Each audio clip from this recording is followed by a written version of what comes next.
All right. Good morning, Do Hard Things Nation. This is your weekly wake up. We're starting on Tuesday because we had a long weekend. We hope everyone out there had a fantastic weekend. How you doing, Tom? I'm doing great. Yeah, it was Memorial Day.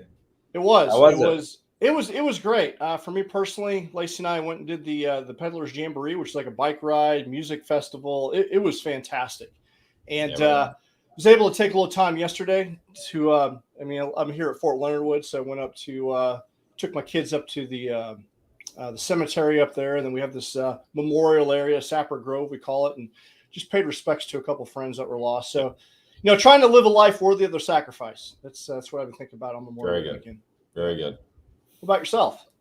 We don't celebrate that here in Costa Rica, so it was Yeah, another Monday, back to the grind kind of thing, right? yeah, just another That's all Monday it in Costa was. Rica. Yeah, Yep. Yeah. awesome. Well, this week's topic is "Fortune Favors the Bold." That's the new shirt for this week, and really, I think about my life and I think about anything that was worth a damn was by taking bold action, right? Putting your Yep. fears aside and taking that leap of faith. And for everyone out there, everyone that I meet or talk to, they've got a big dream. They got a big goal. But for whatever reason, something is holding them back. So how has taking bold action affected you, Tom, in your life? Well, I've got this philosophy that life's a daring, bold adventure, or it's nothing at all. So I've always taken bold moves. I've always taken big moves with a lot of courage, and it's the attitude of things may not work out, things may work out, but why not just take that chance? Just take some risks here. Understand, Jay, I don't like taking risks. I'm a very calculated person. I weigh the pros and I weigh the cons very heavily in most things, purchases, selection of important items, that kind of stuff. But um, that overall arching philosophy is I'm going to live life to the fullest. And that's all there is to it. How about you? Yeah, I think that I feel like I'm taking bold action now through my transition from the military and going the entrepreneur route. Stepping outside of what most people do is they get in the comfort zone of the 9 to 5. And I'm finding this to be tremendously difficult in so many ways. It's exciting, yet it's challenging. And I look back at my life at other things that required bold action. Going from enlisted to an officer, that was a big, significant career move. That when as I look back, that was scary. Taking chances on. Let's be honest. Some tough conversations. Maybe it's something that I've had to stop doing, like maybe ending a relationship. That's a Yeah. bold move. So I Yeah. look at my life and the big intersections of my life that have taken me down a variety of different paths came from taking bold action of some kind, whether it's starting something or stopping something. Yeah. When you have that hesitation, you have that fear of taking that bold step. Jay, what do you do? What do you do to overcome it? What is your mindset to overcome it? Yeah, as I think about taking bold action over the years, it's directly tied into having courage and confidence.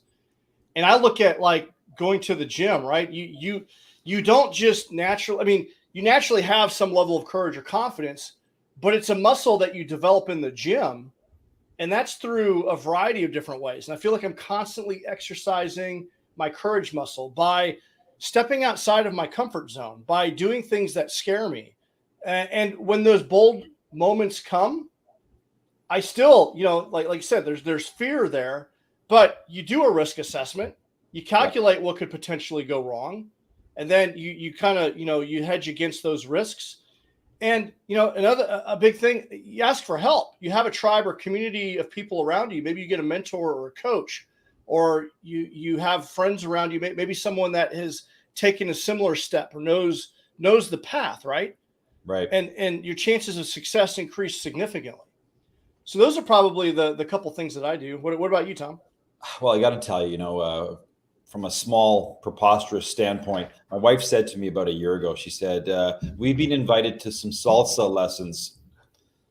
All right. So I'm thinking, okay, great. We're going to try some salsa and chips and, maybe some guacamole and stuff. And I'm joking around with her, right? Because I knew what she was really saying. We're going to take salsa lessons, dancing lessons. I'm like, oh, shit, man, I really don't want to do this. Right. We get there and there's 5 or 6 couples. One of those couples happened to be my son and his girlfriend. And And I felt awkward. Jay, I'm looking around going, I'm going to look like a fool here.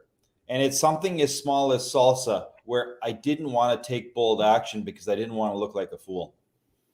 And there was a point in time where I just looked at everybody. I looked at my son. He looked at me with the exact same look in his face. And I said to him, just like, fuck it. Let's just do it. If we're going to look like fools, we're going to look like fools. Let's just do it regardless of how others are. And we just did it.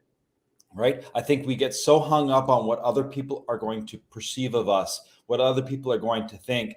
And you just got to say, fuck it. I don't care what you think because you really don't matter that much.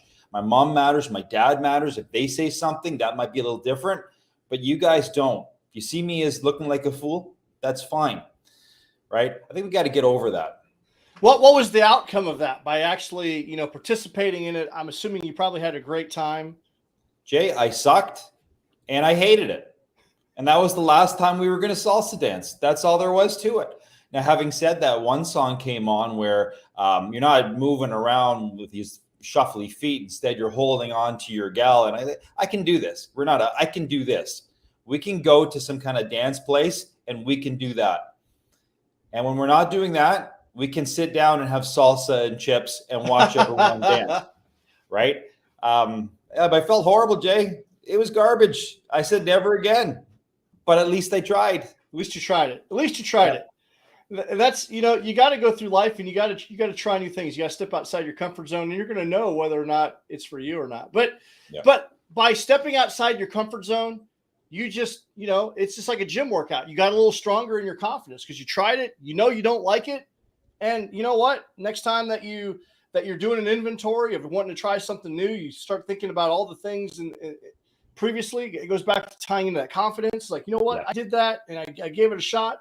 And you're a little bit more confident than you were yesterday by doing things like that. Yeah, big time. I think what happens though, Jay, is I'm going to say this is what I heard, that 70% of Americans are struggling financially. I'm thinking it's probably more now over the last couple of years. People are struggling financially. They wake up with a pit in their stomach. They wake up frustrated. They wake up scared. They're like, how am I going to make this next payment? My car broke down. I've got to address this. There's a hole in the roof. I have to address this. And I've got to pay for my kids' braces. Which one do I service first? Because I'm really struggling. The kid needs braces, but I can't drive to work. What am I going to do? So they're like, I want to make brave actions. I want to make bold actions, but they're tied up by this real fear. So what do you do about that when you're just paralyzed the moment you wake up with this indecision, this pit in your stomach, and this fear? What do you do? How do you act bold when you're in that kind of situation? I think first and foremost, you got to make a decision that, you know what, I can't continue to live this way. Like, what is that costing you? Is that a way that you want to live? And radical change requires some radical change. So it's really kind of like, you're going to gain a little bit of confidence from crafting a plan out of the situation that you're in. What do you need to stop doing? Who are you surrounding yourself with? It goes back to asking for help and really a big part of this is not being prideful, putting your ego aside and getting a community of people that can help you, that you can lean on, and then you got to shift your perspective. Because when you're constantly in worry and anxiety in this depressive state, you're missing out on opportunities. You're missing out on the ability of being grateful and having gratitude in the moment. And it's a cycle that you got to break the habit of. And, I think we in the Western civilization, I found myself with this negative thinking. We live better than most people do in the entire planet. And we forget that. Even the most poor among us are considered extremely wealthy to most of the planet. And sometimes it's just a shift in perspective and breaking that cycle of thinking, but boils down to getting a plan, asking for help, changing your perspective. And that's not an easy thing to do. I'm not going to say that it sounds much simpler, but it's having awareness that something's got to change. Yeah, big time. And I think a lot of people have to take that bold action of being realistic with the situation. I had back when we were broke. I was 40 years old. Beautiful fancy car, and I said it's time to give up the car. Never mind payments and trying to figure out how to make the payments. I've got to give up the car, and I need to downsize. I had to chuck my ego to the side. You go to the dealership and the lady says, "How do you like the new car?" I said, "I actually don't. This is a complete downgrade from what I was driving." But again, it's like you said, that ego has to be chucked aside. You got to do what's necessary. Did that mean moving from a big home to a smaller townhouse? Yes, it did. Did it mean selling the car and downsizing? Yes, it did. Did it mean selling a whole bunch of toys? Yes, it did. Did it mean rebudgeting so that you're not eating steaks anymore? Now you're going back to chicken, and you're just maybe not shopping at this store, but you're shopping at some of the thriftier stores. That's the kind of bold action you got to do to make that overhaul. Or I could go to the bank and just ask for a line of credit. I'm not that kind of guy. I don't live off of somebody else's situation. I like to make my own bed and sleep in it. And I think people have to take that bold action of being real and finding out where they're at and taking those bold moves.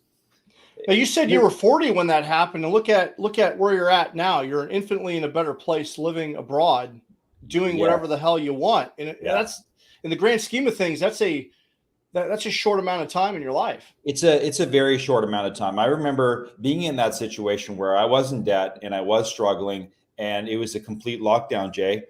It was a complete lockdown. And the moment I made I had $5,000 in my bank account. I felt so proud. At like 41 years old, I had $5,000 in my bank account. My kid has more money than I did at the time. And I'm like, okay, I've got this. I can do this. And I remember saying that I'm going to buy a motorcycle cash. I'm getting back on the horse, the proverbial horse. It was a motorcycle. And I'm going to seek out freedom, and I'm going to make this happen. And shortly thereafter, 6 months later, I did. But I'll tell you what I did, Jay. And this is the bold action. Is you've heard of The Secret, right? Yeah. The movie The Secret. What's the premise? Yeah. What's the premise behind The Secret? It's the law of attraction, right? Whatever you project out, you're going to get back. Yeah, whether that be positivity or negativity. What does that mean? It really means it's your attitude ultimately, right? It's how you look through life. If you project positive action, then the universe will reward. It will come back around to you. Okay, so Lord Almighty Universe, can you please give me a new car or at least tires for the vehicle? I'll tell you what, it seems preposterous. But I had seen The Secret. I had watched The Secret. I'm like, this is too abstract for me. But then I heard somebody else who had something a little more scientific, and he said, do you notice how you have a situation? There's something called a reticular activating system. I don't know if you've heard of this. In your mind, it's a process of neurons that you notice how if you buy a blue car, you've never seen a blue car around, and you've got this blue car and you think you're unique, and then all of a sudden you're driving it down the street and all you see is blue cars because you've activated your reticular activating system, your neurons in your body, where you start looking for that kind of stuff. So you've put it out there, and now all of a sudden you're finding it. So what ended up happening was I put it out there that I was going to make some money, and I was going to be bold enough to take action on opportunities. All of a sudden, the opportunities, I was just more aware of them. They presented themselves. I'm like, okay, this is a good opportunity. This one isn't. I can jump on this. This is a new job. Maybe I can do part-time, whatever, to get out of that situation. So as much as we talk about contracting and keeping a tight budget to, boldly act in a way that we can save some money, at the same time, you can look for opportunities. Step out of your comfort zone and be aware that there's plenty of opportunities around for extra cash, a side hustle. You just have to put your mind out there, just as The Secret says you should. Right? So that's acting bold to get out of that situation where you don't have that pit in your stomach, because now you've got some hope. You can make this work for yourself. No, I love that you point that out, because if you inventory the people in your life, the people that are constantly in a negative state, they're possibly watching the news, they're arguing with people on social media, they're constantly looking at the negative of things because they've basically trained their brain to find it. I know people. I mean, I'm just thinking of a couple people in my head that are constantly finding the negative in things. Then there's other people that are constantly finding the good in things. And they basically have trained themselves to do that. And what you've got to do is you got to find yourself around a tribe and community of people that are in that positive space, that have a positive, optimistic outlook. And here's the deal. I think that there's more people in that negative space just because of just the way society is, the training, if you will, of just the indoctrination of social media and the media and all the garbage that's out there. And so, finding these people that are optimists, a little bit harder to find, but when you connect with them, man, that puts you on a fast track. I know in my own personal experience, by being around other people, it really, really swayed my point of view, right? Shift in perspective. And you think about the people that have the greatest influence or making the greatest impact, they look at the world in a different way. They teach us how to think, they role model the way, and they challenge us to rise up above. But so many people are caught in that trap of just negative thinking. It's hard to break out of that mindset. Yeah. You take a look at, I'm just going to throw this out there. These are total projections on my part in my brain, but you look at every 10 people, and of the 10, I think 3 are focused more on the negative. I'd say there's 5 who seek out pastimes and escape, watching the baseball game, talking about football, watching movies, and they're just kind of oblivious to, they want to be oblivious to what's going on. Go to work, come home, sit down in front of Netflix, watch TV. And then you've got that 2 out of 10 who might be above average or even beyond that. Those are the people you need to seek out, because those are the people who you're now comparing yourself to, whether you want to compare or not. Like, that person's doing a lot. Wow, that person had success. That person just bought that car with cash. How did they do it? I want to be around that person. Just want to feel their vibe and get some energy from them and ask them questions. But I think that middle section is just so stuck in a trance that they don't know what to do. And then you've got that other situation where people are just negative or hurting, and they just don't know how to get out of the rut. And like you said, it's associating with a new group of people. Yeah.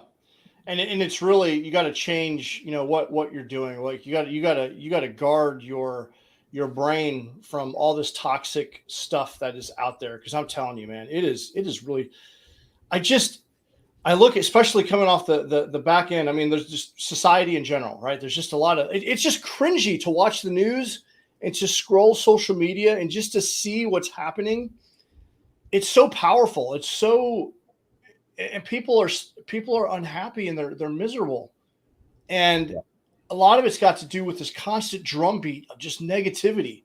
Just it's I don't know. It's tough. It's tough to break, but you can do it. You can do it. And it's really, one of the biggest things that you can do is just reduce the amount that you're, garbage in, garbage out, right? So reducing the amount of garbage, listening to podcast. I was listening to something last week because of the amount of it's difficult to find good, wholesome television with everything that's going on. It's almost like evil and it's just permeated in our society so much. It's in our music, it's in our television, it's in video games. And you gotta really like go out of your way to find positive stuff to listen to and read, and it's difficult. So, but it's basically taking a stand that I'm gonna change, and I'm gonna go ahead, Tom. Well, you know what, Jay, I totally agree with you. A lot of people are going to watch this and say, yeah, it's a motivational stuff again. I really don't want to do that. You don't know. That's not the real world. That's the motivational world, and that's not real. I'll tell you right now, like, I've mentioned him before. I like Joe Rogan. I think a lot of his guests are pretty useless. They're not useless. They're just not useless. They're useless to me. But a lot of his guests are very, very insightful people. And it's not that I like Joe Rogan. He's just open-minded and likes to just question. And he's a good conversationalist. And We can get the motivational podcast, or we can get something like that. He'll have a really good doctor on, or a scientist, or even Elon Musk or whatever, and you're just watching that interview, and they're talking about concepts, ideas, and your mind is challenged by it. And I think that's healthy, because the alternative, never mind the mainstream media, you know what the big topic is nowadays? It's what's going to happen to Johnny Depp and Amber Heard. Yeah. Yeah. It's a circus sideshow. And, I don't even know what's going on. I don't know what the court case is about. I'd like to see Johnny come through because he's a likable, pathetic little guy, right? Amber doesn't strike me as somebody who is a person I would cheer on. Yeah. Why am I talking about this? Because it's gripping. People watch this shit, right? It has no impact on our lives, but we're more focused on Amber and Johnny than our own lives. Yeah. Yeah.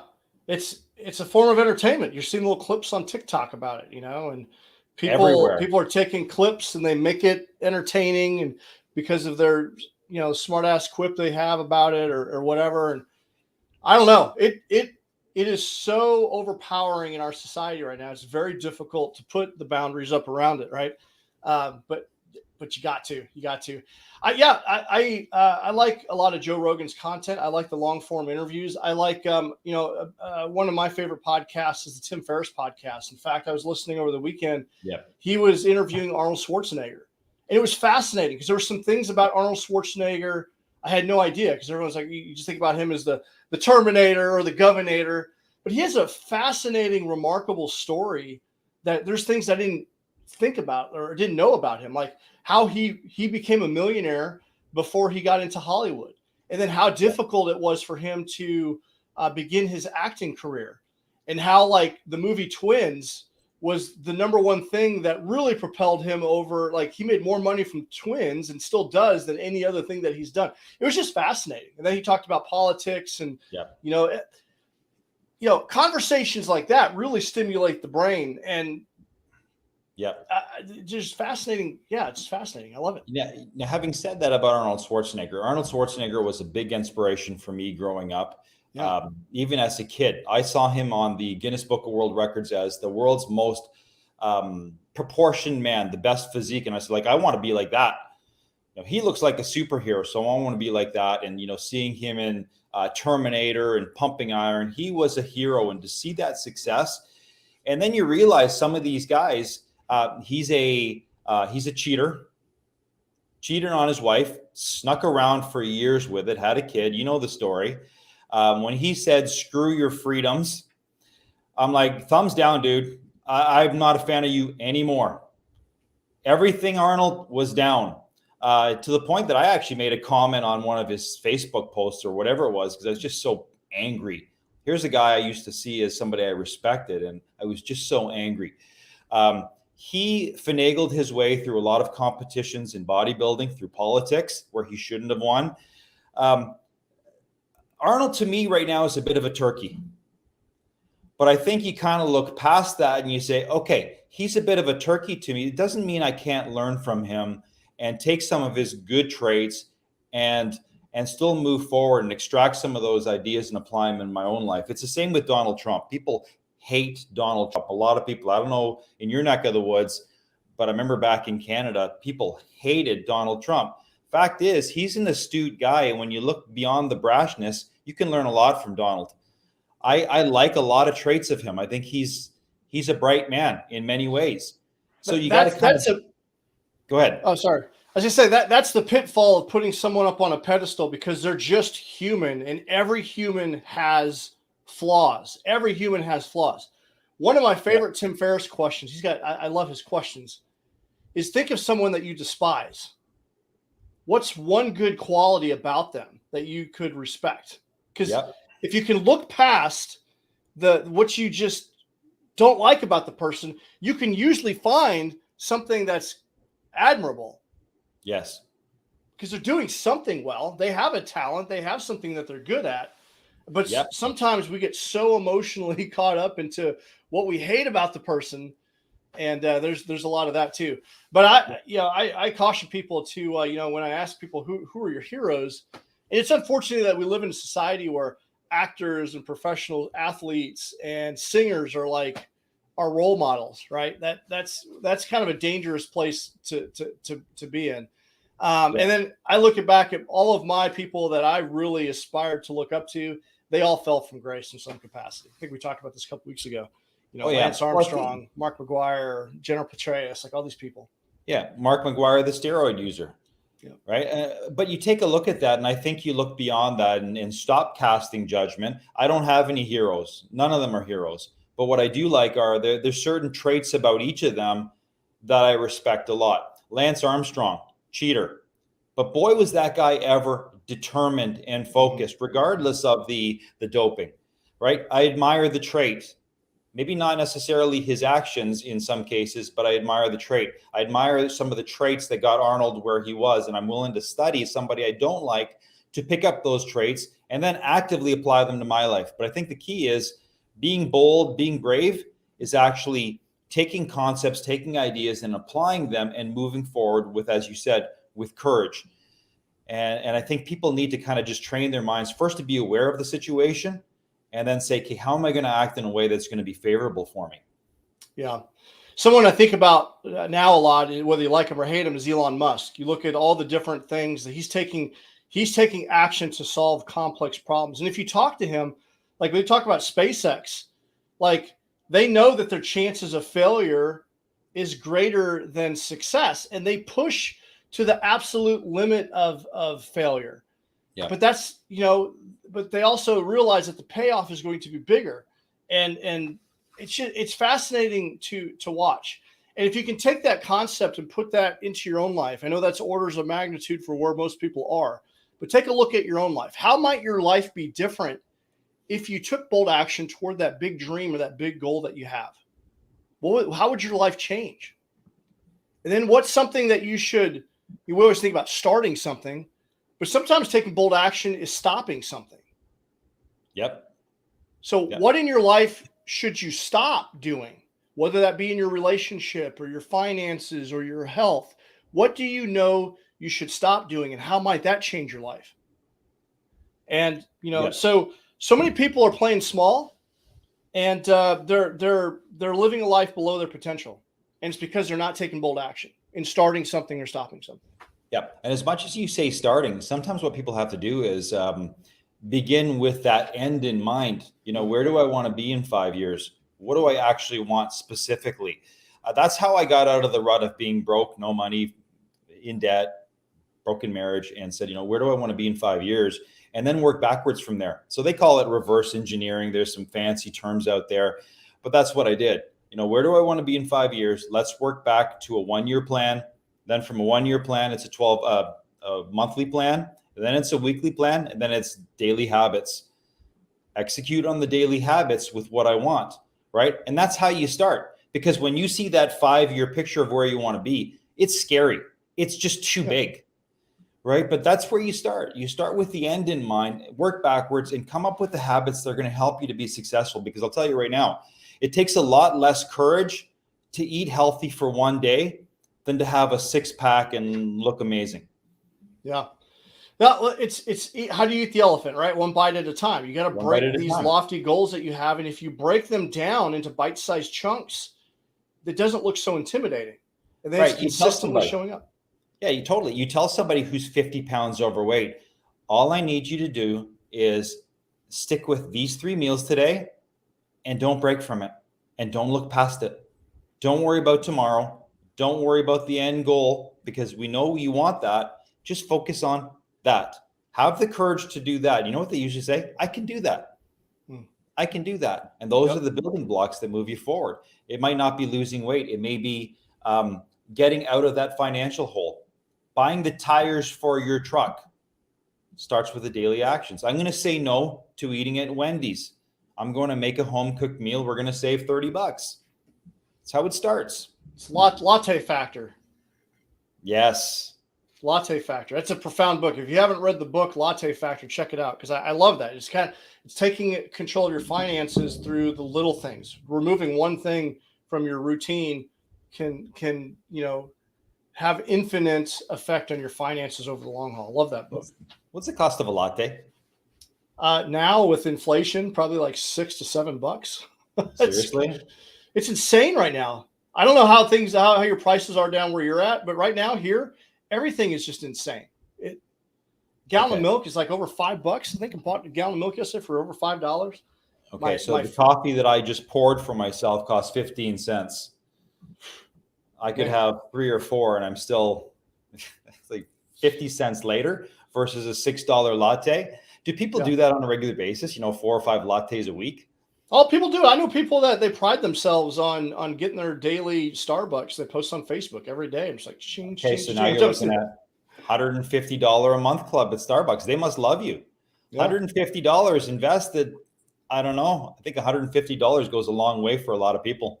Yeah. Yeah. Well, eating out is one of the financial, big financial pitfall, but we can talk about that on another day. So we're over half an hour. If you're ready, Tom, I'd like to announce this week's winner. I know what you're going to do. This week's winner of the Do Hard Things shirt. We got to come up with a name for this. What do we want to call it? The Do Hard Things Nation Spotlight. Yeah. Anyway, we want to recognize someone for absolutely crushing life right now. And this week's winner is Janelle Bonham. Janelle, let me see if I can put her photo up here. But Janelle just recently completed a few different things. She is, let me see. Can you see her photo here? Okay, there's Janelle. There's Janelle. I got to figure out a way to make this not like you see my whole screen. But anyway, you can see Janelle there. So Janelle just recently finished 75 hard. Not only 75 hard, phase 1, which requires the additional cold showers and visualization. She is on to phase 2, and she's cut out refined sugar. Part of her phase 2 is training for a half marathon. She just finished her associate's degree and is pursuing a bachelor degree in nutrition science. And she homeschools 4 children.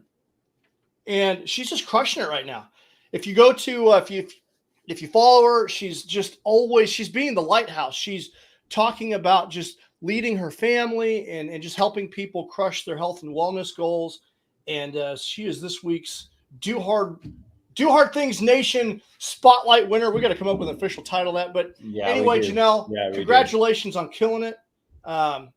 You're living up to what the Do Hard Things Nation is all about. So grit, fortitude, and focus, and you're crushing life. And it's awesome to see. Janelle's got 4 kids? She has 4 kids. Okay. Janelle has enough excuses to not have to do anything and not be judged. The fact that she does that, Janelle, you are a champion. You are incredible. You are a multiplier. You're going to inspire so many people. Your kids are going to watch you and say, that's mom. You just don't see it now. 10 years down the road, they're going to say, mom's a beast. Mom does things. The best gift you can give them is to lead by example. Never mind catering to their every whim. Like you're kicking ass and they're seeing that. The best example is actually doing, and so many parents have to have the fortitude to do that. Jay, you gave away the shirt. I will tell you right now, I know this sounds very gruff. It sounds abrupt. Janelle earned that shirt. But I also think, Janelle, I'm going to put it out there if you're watching or if you ever see this podcast, I think you have a responsibility. And no, you don't have to hold me to, I don't have to hold you to this, but your call. But to come on to one of these podcasts, like on a Wednesday night, and share your story. Yep. We want to interview you, and we want just 10 minutes, 5 minutes, share your story and inspire people, because people hear us and like we're sick and tired of hearing Jay and Tom. We want to hear from Janelle. What is she doing differently? Right? So I think you do have an obligation to share that. And I'm just saying that to, expand your influence, because that's a very, very powerful story. And I appreciate it so much. Jay, if you said she did 75 hard, hats off. The fact that she's doing everything else, she's a high achiever. She's a high performer. She deserves spotlight big time. Absolutely. So 6:30 Central Standard Time, I'll reach out to her, see if she can hop on, or any of our other previous winners, and just tell us how you're doing it. Like what's the secret sauce, and share your story. Because we want to hear that. We were talking earlier about how much just garbage is out there. We want to have conversation with people that are winning and what makes you unique, and maybe tap into that, right? Like, because we want to be around surrounding ourselves with high achieving people. That's incredible, man. Like I'm surprised with how much she did. Like that's motivation. What is getting her what is that drive that's getting her where she's going? Like, I don't understand it. I want to know. Yeah, absolutely. Well, we'll reach out to her, see if she'll come on. So, Awesome. yeah, 6:30 Central Standard Time is the Do Hard Things Nation community call. So set your calendar, be there, be square. I don't know what that means, but it's probably from your childhood, Tom. Be there or be square? Be there, be square. What that means. Now you've got me making one. I want to look it up. I got to see. Be there or be square. Be there, be square. I think it means if you're not there, you suck. I think so. All right. Well, hey, for everyone out there, fortune favors the bold. How can you take bold action in your life? What do you need to start doing? What do you need to stop doing? Maybe there's a tough conversation you need to have with someone. Maybe it's you need to throw your hat in the ring for something. Maybe you just need to sign up for that course, or I don't know, whatever that is for you. It's different for everyone. But I challenge you to take bold action this week toward a big, lofty, big, scary goal. And if you need help with that, we've got a community of people. Join the Do Hard Things Nation Facebook page. If you want to level up and take a next step, join the Forge, join a tight-knit community. If you want to even go above that, you can reach out to Tom or myself for some one-on-one coaching. So there you have it. There you are. Show the world that you do hard things. Go to dohardthingsapparel.com, grab yourself a shirt. And until next time, Tom, you got anything else? That's it, man. You nailed it. Good All right, stuff. Do Hard Things. We'll see you guys on Wednesday night, 6:30 Central Standard Time, or next week, this call, or we'll see it. We'll see you out there. So do hard things.